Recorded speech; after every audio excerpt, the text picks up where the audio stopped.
Office আমেরিকার একটা প্রতিষ্ঠানের সাথে ভাইরাসের প্যাটার্নটা নিয়ে কথা বলেছে। শীঘ্রই এটার একটা ফয়সলা হয়ে যাবে। আমি চাই যে এই ভাইরাসটা পৃথিবীর মানুষের উপকারে আসে এবং বাংলাদেশের বিজ্ঞানী হিসেবে হামিদ স্যারের নামটা পৃথিবীব্যাপী ছড়িয়ে পড়ে। সেজন্য এই কটা দিন আমি একটু পালিয়ে আছি, ব্যাস। Now everything is clear.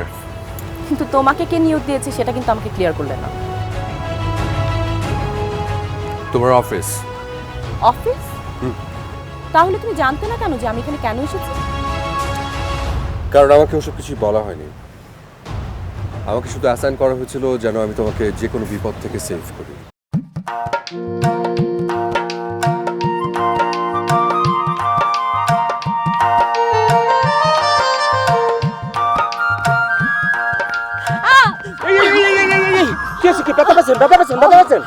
পড়ে গেলে কখনো আরাম পায়, এটা শুনেছেন কখনো আপনি? দেখি দেখি পা দেখি একটু টান দে। পা ছাড়েন, আপনি আমার পা ছাড়েন। ও মা, পা ধরবেন না একদম। পা না ধরলে পরে বুঝবো কিভাবে যে কি হয়েছে? আপনি কি ডক্টর? না ডাক্তার না, তারপরে ইচ্ছে ছিল ডাক্তার হওয়ার, মানে কি কব আপনার, সে অনেক কাহিনী। তারপর কি দেখি? তাহলে আপনি দেখে কি করবেন? ও ঠিক আছে, তাহলে পরে যাই। এই দাঁড়ান, আপনি এরকম একটা মেয়ে মানুষকে অসহায় অবস্থায় রেখে ফেলে চলে যাচ্ছেন? আপনি তো ধরতে নিষেধ করলেন। এ মা, কি ধরনের কথা করছেন আপনি? আমি থাইকে এখানে কি করব? আপনি এখানে থেকে দাঁড়িয়ে থাকবেন, আমি আগে উঠে দাঁড়াবো, তারপর আপনি যাবেন। এরম করে কথা করছেন কেন? আমি কি আপনার চাকর? হ্যাঁ, আপনি আমার চাকর। আর কোনো কথা আছে? না, এরম করে কথাগুলি পরে কি কব কোন, মানে আমার মুখ দিয়ে এখন কোনো কথা বের হচ্ছে না, মানে হ্যাঁ করে দেখে কি দেখছেন? আমাকে ধরুন, উঠান। তাহলে পরে সেটা তো কয়া লাগবে রে ভাই। আল্লাহ, যেরম ভাবিছিলাম সেরম না। কি ভেবেছিলেন? মানে প্রথম ভাবিছিলাম সিগুন এখন মানুষ, ওজন আর কি হবে। এখন দেখলাম মাশাআল্লাহ, খারাপ না, করে কেটে খাতি পারবেন। ছি, আপনি একটা খ্যাত। কি ধরনের কথা বলেন আপু? মনে বড় কষ্ট পেলাম। গ্রামের একটা সহজ সরল ছেলে, আমি মফস্বলের ছেলে। আমি কিন্তু মনে করি যে ওইভাবে কথাটা কইনি, যা কর স্টেট কইছি এবং এইভাবে আমি কথা কই। মানে প্লিজ এরকম করে কথা কবেন না। হ্যাঁ, দেখে বুঝতে পেরেছি আপনি ভালো মানুষ। প্রিয়জনের জন্য জান দিতেও দ্বিধাবোধ করবেন না। আমার কিছু মনে করবেন না, আপনি কি সিঙ্গেল? হ্যাঁ, আপনি? আমি অ্যাঙ্গেল। সরি, অ্যাঙ্গেল মানে আসলে বুঝলাম না। মেয়ে মানুষ যদি সিঙ্গেল হয়, পুরুষ তো অ্যাঙ্গেলই হওয়া উচিত, তাই না? আমি বলতে গেলে কিন্তু এলিজাবেথ ব্যাচেলার, ওই যে এলিজাবেথ ব্যাচেলার একটা কথা আছে না, এলিজাবেথ ব্যাচেলার। আপনি কি, আমরা হাঁটতে হাঁটতে কথা কই, আপনি কি হাঁটতে পারবেন? ট্রাই করে দেখি, কিন্তু প্লিজ আমাকে একটু ধরতে হবে। ধরা লাগবে? প্লিজ। হ্যাঁ, বলছি কি, আমাদের যে চেয়ারম্যান, আস্তে আস্তে। আমাদের চেয়ারম্যান একবার মনে করে তো গম সির আগে কইছিল তো ভাগ দেব। তা আমি ডাইরেক্ট কয়ে ফেলেছিলাম যে যে পরিমাণ ভাগ দেবেন সে পরিমাণের চেয়ে মনে করে যে অনেক তো খাওয়া ফেলাইছেন। সবাই মনে করেন যে চেয়ারম্যান ধরে মারলো, মনে করেন এটাও কিন্তু একটা স্টেট, মানে এটাও এই ধরনের কথাবার্তা কিন্তু চেয়ারম্যান আশা করিনি, বুঝতে পারছেন? আচ্ছা, একটা কথা কিন্তু হলো,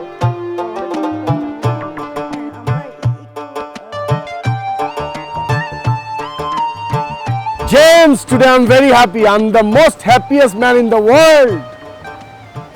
পার্টি দেবে নাকি? পার্টি মানে গ্র্যান্ড পার্টি হবে, grand party. Very good. Right. কিন্তু আমি কেন এত হ্যাপি জানতে চাইলে না? সেটা তোমাকে দেখেই বোঝা যাচ্ছে, প্রশ্ন করে জানবার দরকার নেই। আরে তারপর বলো না, একটু শুনি। তুমি কি পরীক্ষা নিচ্ছ? বুদ্ধির পরীক্ষা। এই একটা পরীক্ষায় আমি কখনো ফেল করিনি। কনফিডেন্ট ভালো, বাট ওভার কনফিডেন্ট কিন্তু ভালো না। তুমি টিপকে প্রপোজ করেছো আর টিপ সেটা অ্যাকসেপ্ট করেছে, রাইট? ও মাই গড, এটা তুমি কিভাবে বুঝলে? কাল রাতে তোমাকে বলেছিলাম যে তুমি বোকা। আসলে আমি বোকা। চিদার খায়ারকে প্রশ্রয় দেওয়াটা আমার এক ধরনের বোকামি ছিল। কেন, আবার নতুন কি করলো? আরে শুনেছি ওরা নাকি হোটেল মালিকের কোন গেস্টের সাথে বেয়াদবি করেছে। তাই নাকি? হ্যাঁ, কাল নিঝুমও আমাকে এই ব্যাপারে কি যেন বলছিল। আমার না মানে কথাটা শুনে মাথায় পুরো এক রক্ত উঠে গেছে। ইচ্ছে করছে যে লাথি মেরে যেখান থেকে তুলে এনেছি ওখানে পাঠিয়ে দিই। আবার আগেই এতটা কঠোর হওয়া কি ঠিক হবে? আমি বুঝি না ওদের এত সাহস হয় কি করে বলো তো? আসলে হয়েছে কি, ওরা খুব রুট লেভেল থেকে আসা তো, কার সাথে কি বিহেভ করতে হবে, কোথায় কি করতে হবে এটা ওদের জানা নেই। তবে ওদের ঠিকঠাক মতো লাইনে নিয়ে আসতে পারলে সম্ভব, অনেক কিছুই সম্ভব। ওদের সাথে না কথা বলার রুচি আমার নেই। তুমি ওদের সাথে কথা বলো, দেখো, সাবধান করে দাও ওদেরকে। বারবার এই ধরনের ঘটনা না আর ভালো লাগে না। ওদেরকে একদম আমার পর ছেড়ে দাও। অমানুষকে মানুষ করাই হচ্ছে আমার কাজ।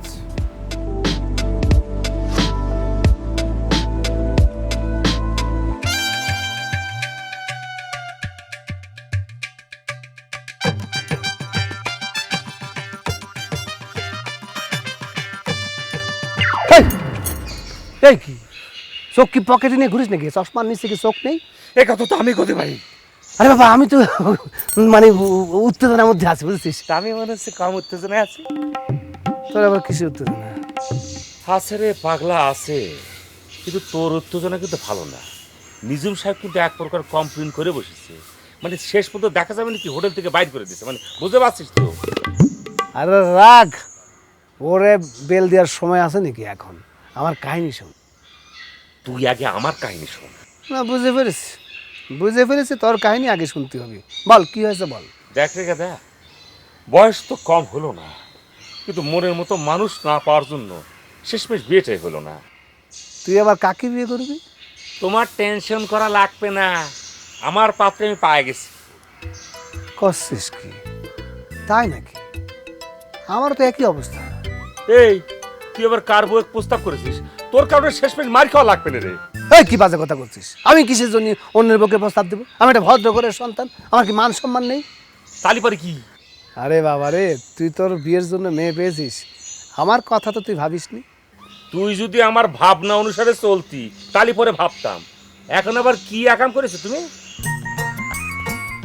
দোস্ত, আমি আমার মনের মানুষ পেয়ে গেছি। কোষ কি? একই দিনে আমরা দুইজন মনের মানুষ পায়ে গেলাম। চল তোর সাথে ওকে পরিচয় করে দিই, চল। আরে আমি তো তোর সঙ্গে পরিচয় করা দেবো। এক কাজ করি না কেন, দুজনকে এক জায়গায় ডাকি, দুজনের সঙ্গে মানে ভালো করে একটু পরিচয় করা দেই, তালি পরে মনে করে ওই যে সম্পর্কটা একটু ঘন হলো। ভালো কথা বলেছিস, বুঝছিস দোস্ত। একটা কথা বলি, আমাদের জীবনটা কিরকম জানি মানে দিনে দিনে স্যাটেল হয়ে যাচ্ছে, বুঝছিস? স্যাটেল এবং স্টাইলিশ হয়ে যাচ্ছে, ভাবসাবি একদম অন্যরকম হয়ে যাচ্ছে। এখন আমার মনে হচ্ছে কি জানিস রে স্মৃতি, ওই দিন যদি আমরা মরে যেতাম কি ভুলটা না হইতো। আসলে একটা কথা কি, জীবনে কখনো হাল ছাড়তে নাই, কোন মোড়ে কি ভাগ্য লুকায় আছে আল্লাহ ছাড়া তো কেউ জানে না। দেখ পায়ে যাচ্ছে কিন্তু। ঠিকই করেছিস। তোমার বান্ধবী তো গর্তে পা দিয়ে ফেলেছে। তাই তো শুনলাম। টিপ আসলে অনেক সহজ সরল একটা মেয়ে। জিমও কিন্তু খুব একটা জটিল না। সেই ওদের জুটিটা জমবে ভাব। আচ্ছা, আর আমাদেরটা? আমাদের আবার জুটি হলো কবে? আয় রে, 7 খণ্ড রামায়ণ পড়ে সীতাকার বাপ। তুমি তো এখানে একটা মিশনে এসেছো, তাই না? প্রেম করতে নিশ্চয়ই আসোনি। যদি আসি তাহলে 99%ই নিরাশ হতে হবে। আচ্ছা, যেখানে 1% আশার আলো আছে না, সেই 1% থেকে 100%-এ যাওয়ার যে আনন্দ, সেটা কিন্তু ওই রেডিমেড 100%-এর ভেতরে নেই। তোমার অনেক গার্লফ্রেন্ড, তাই না? অনেক। বোঝাই যাচ্ছে তোমার কথার ধরন দেখে। এত ফ্ল্যাটারি জানো তুমি? তুমি চাইলে কিন্তু একটা শর্ট কোর্স করতে পারো। প্লিজ, আমি কিন্তু একটা সিরিয়াস বিষয় নিয়ে কথা বলছি। তো এতক্ষণ আমি কি করছিলাম? আহা, ফান না। চিতা খায়েরকে নিয়ে কি ভাবছো সেটা বলো। ওদের নিয়ে ভাবনা তো একটা ছিল। জিম ভেবেছিল তার কোম্পানিতে জব দেবে, কিন্তু এখন ভাবনাটা বদলাচ্ছে। কিরকম? না মানে ওদের কার্যকলাপে জিম খুব বিরক্ত। হওয়ারই কথা। ওদের কার্যকলাপ আমার একটু ভালো লাগছে না। কেন বলো তো?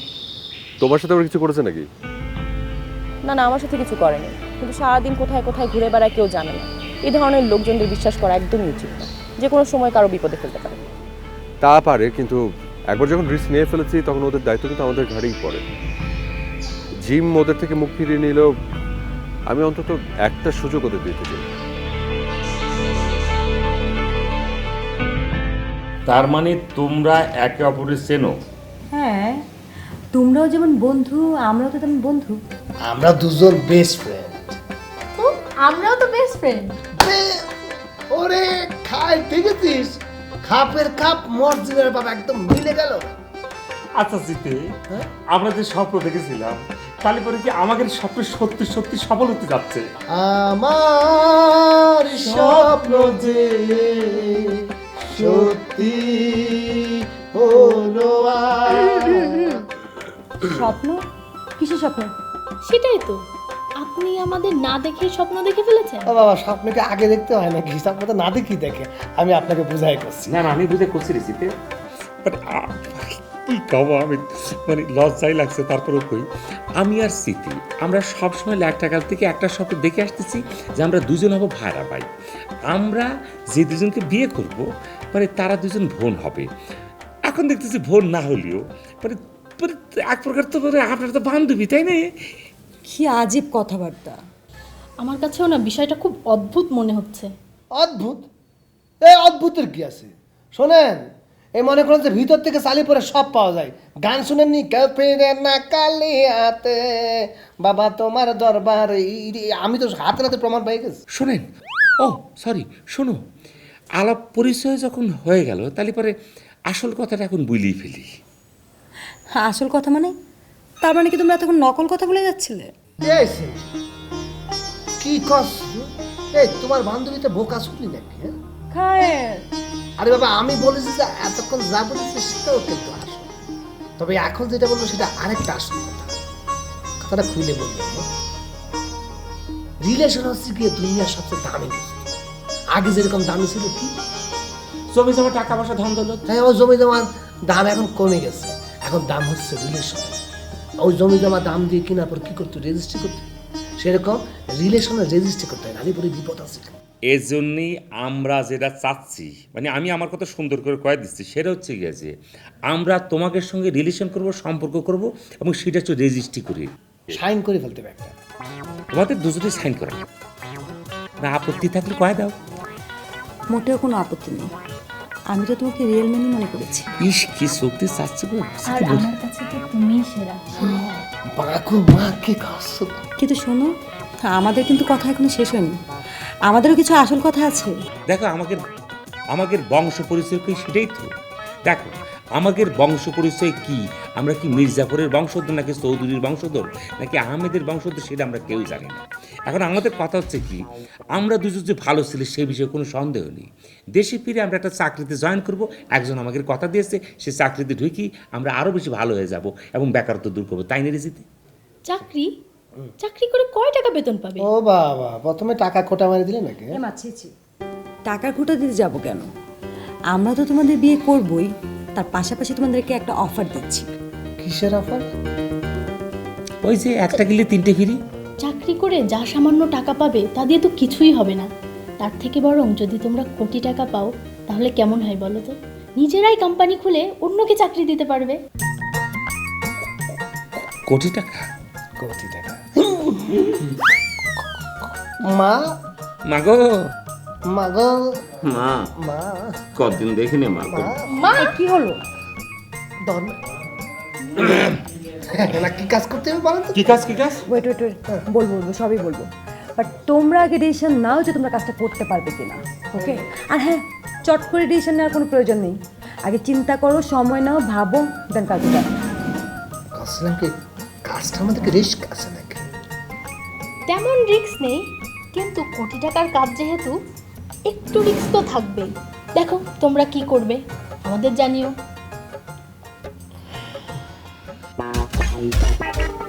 কত টাকা কলরে? কোটি টাকার কথা শুনেছি। আমিও তো কোটি টাকাই শুনেছি। আমার কলেজ আছে বা লাগে যাচ্ছে রে ভাই।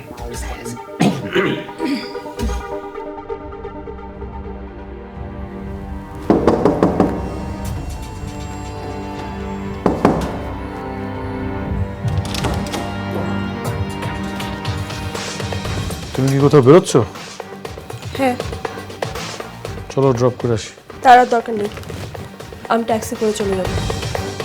কোথায় যাচ্ছ? তোমার বন্ধুর হোটেলে? আমার এক ফ্রেন্ডের বাসায় যাচ্ছি। দেশে যাওয়ার আগে ও আমাকে চাবি দিয়ে গিয়েছিল, তাই ভাবছি ওর এখানেই থাকবো। কটা দিন আমি আমাকে আমার মতো করে সময় পেতে চাই। কিন্তু আমার দোষটা কি সেটা বলবে তো? না, আর বলতে পারবো না। বলো, এটা কি ঠিক হচ্ছে? একটা কিছু হলেই বাড়ি ছেড়ে চলে যাওয়া, একটা সমাধানে তো আসতে হবে নাকি? তোমার সাথে আমার আর সমাধান হবে না, হয়তো যা করছি এটাই সমাধান। আমি কি করেছি সেটা না জানলে নিজেকে শুধরাবো কি করে? বললাম তো, একটু ভাবলেই বুঝবে।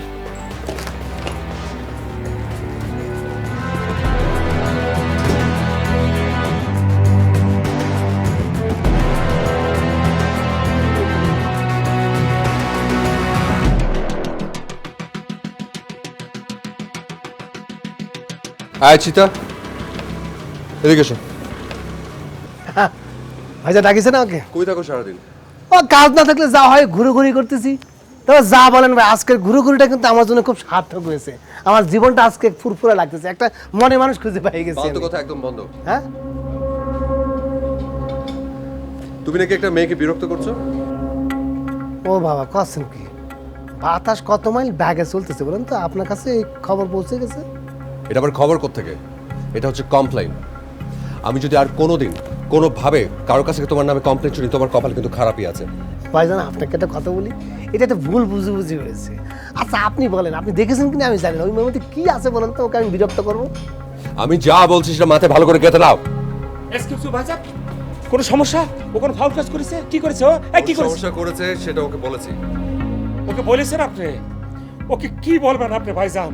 ওর কথা কয়ে তো কোনো লাভ নেই। ও তো একটা মাদার অফ ফাউল কলিং ছেলে। ওর জন্য তো আমার কপালটা পড়েছে। ওর আপনি জোতা পেটা করছেন না কেন? জোতা হাতে নেন এবং মারেন গালে। আমি যা বলার বলেছি। ভাইজান একটা কথা বলি, আমি আর কোনোদিন ওই মহিলার সামনে যাব না। বিরক্ত তো দূরে থাক, সত্যি কথা বলতে কি ভাই, আমি নিজেই ওই মহিলার কাজকর্মের উপর বিরক্ত হয়ে পড়েছি। এ তোর বিরক্তিতে কি যা আসে? তোর বিরক্তিতে কি যা আসে? হ্যাঁ, তোর তো আমার ইচ্ছে করতেছে স্যান্ডেলটা একটু গালের সামনে ফাটায় ফেলার জন্য। ভাইজান, তাহলে পরে কি আমি ওই মহিলার কাছে গিয়ে ক্ষমা চেয়ে নেবো নাকি? আর কিছুই করতে হবে না তোমার। যেটা বলেছি সেটা মাথায় গেঁথে ভালো, অতটুকু করলেই চলবে। শোনো, এমনিতে না অনেক ঝামেলার মধ্যে আছি, আর কোনো সমস্যার মধ্যে পড়তে চাই না তোমাদের জন্য। আপনি মহিলা সমিতিতে যাইয়া সব মহিলাদের কাছে মাপ চাই আসেন। যা, অভিনয় করেছিস না? আমি বুঝতেই পারছি, বুঝছিস, সেজন্য আমি কোনো রিয়াক্ট করিনি। চলো।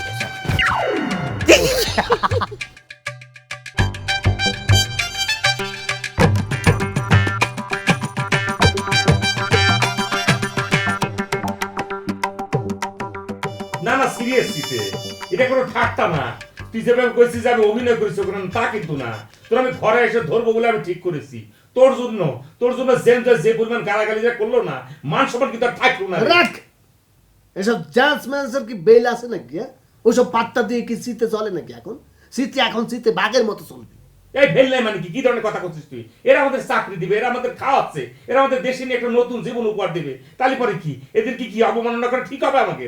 রাখ তোর চাকরি। এই চাকরি করে তুই ক টাকা পাবি? হ্যাঁ, তুইও দেখছি রিয়া সোনিয়াকের মতো কথা করছিস। এই ওরাই তো ঠিক করেছে, আমি ঠিক করেছি। ওরা যে কাজটা করতে পারে তোমরা সেই কাজটাই করো। আরে ওদের কাজ কি না জানি করা ঠিক হবে রে চিতে? আরে বাবারে, আমরা রাজি হলে পরে তো ওরা আমাদেরকে সব খুলে বলবে। আমরা তো মরতেই গেছিলাম, আমরা মরার থেকে ফিরে এসেছি, আমাদের আবার চিন্তা কিসের? তা অবশ্য ঠিক কয়েছিস। সুতরাং বাঁচতে যখন হবে একেবারে সীতা বাঘের মতো বাঁচবো, গর্জন দিয়ে বাঁচবো।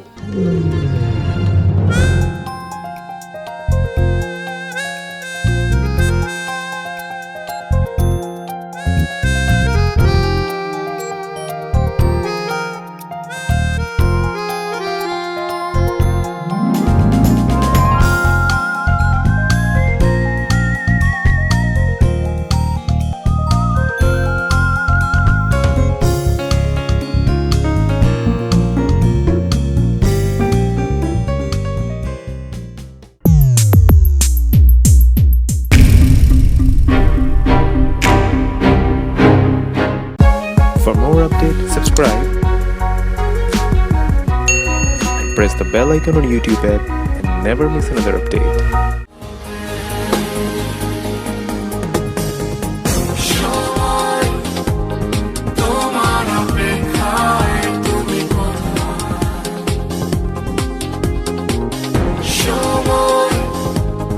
তোমার অপেক্ষায়